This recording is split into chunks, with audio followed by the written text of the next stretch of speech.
Imagens que não se conformam em Belo Horizonte encerra o ciclo da itinerância da exposição, que passou primeiro por Belém do Pará, São Luís do Maranhão e foi antecedida por uma edição no Rio de Janeiro, no Museu de Arte do Rio.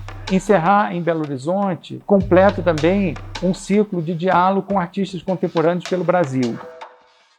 A exposição se propôs, desde o início, pensar a experiência da construção da sociedade brasileira em perspectivas regionais distintas e compreendendo, né, que qualquer interpretação que a gente tenha sobre o Brasil, qualquer imagem que a gente tenha que represente o passado nacional, ela é produto de uma construção social, de uma construção intelectual, não é? Muito mais do que só um dado, por mais que muitas vezes as obras de arte se apresentem como documentos de época. Para a exposição Imagens que não se conformam, o recorte curatorial a partir dos referenciais mineiros foi pensado com 4 artistas comissionados, mais 10 artistas que não somente mineiros, mas tem uma relação com a mineiridade a partir de suas produções. Foi muito importante dar visibilidade para artistas considerados artistas populares, no caso do Mestre Guarani e do Chico Tabibuia, assim como referenciais dentro da produção contemporânea.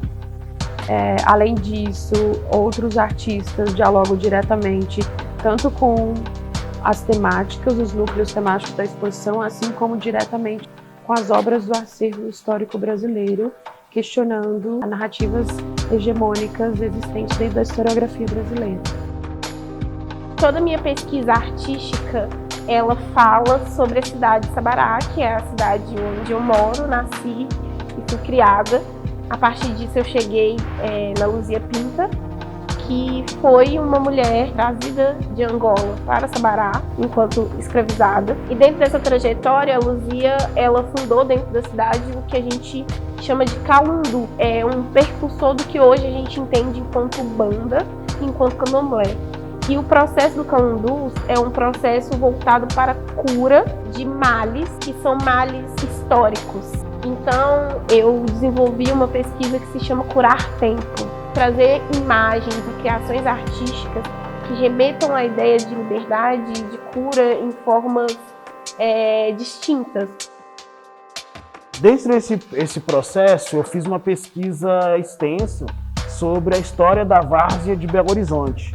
Então, nessas flâmulas, a gente vai ver um pouco da história do futebol de BH. Uma obra que ela vai fazer uma relação direta com o acervo de HGB, no sentido de pegar esse elemento que era de um processo de nobreza ou de um relance militar, e ele é reapropriado para fazer uma outra relação e principalmente se relaciona isso ao jogo.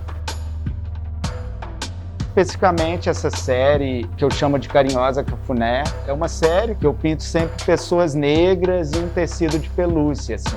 Então esse suporte, como ele tem uma penugem, ele me exige pintar com uma delicadeza, um carinho, que é um gesto que eu associo ao cafuné. Em conversa com a Fabíola Rodrigues, investigamos em uma investigação conjunta sobre as várias imagens produzidas sobre o André Rebouças. A gente viu uma não conformidade de algumas pinturas com o rosto dele, assim.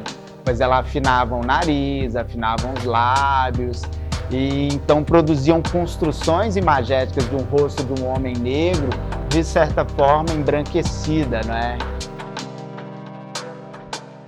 Esse trabalho, que é uma instalação, é uma obra interativa também. Ele chama Paris Novos Mundos. E ele é uma obra que foi criada pensando nesse diálogo na Roda dos Expostos, né, que é uma pesquisa aqui presente na exposição. Então eu fui pensando como que eu poderia criar uma obra que pudesse contar e eu acho revelar, né, uma outra cara, um outro lado dessas histórias e poder contar elas também a partir de um caminho muito mais humanizado, né.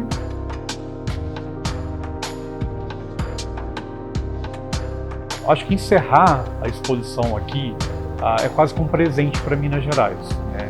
A gente tem simbologias como o crânio do homem de Lagoa Santa, né, que pelas pesquisas que foram feitas é a primeira vez que ele retorna ao estado de Minas Gerais.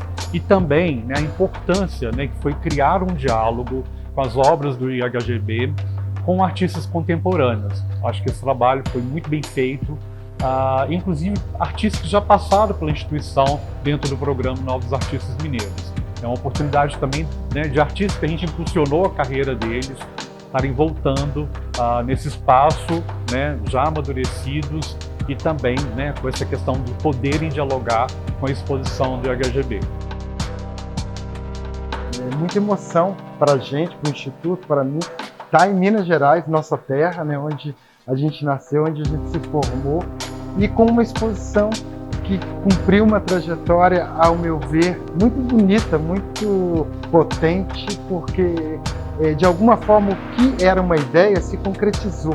O nosso desejo era dar luz ao acervo do IHGB, um acervo riquíssimo, mas desde o início a gente entendeu que essa exposição, essas peças, né, elas não podiam ser mostradas na mesma narrativa do qual elas vinham, né, historicamente. Então, e aqui a gente tem um grupo de artistas que criam obras e que conversam com essa exposição e que torna ela, talvez, um encerramento, eu acho, com chave de ouro.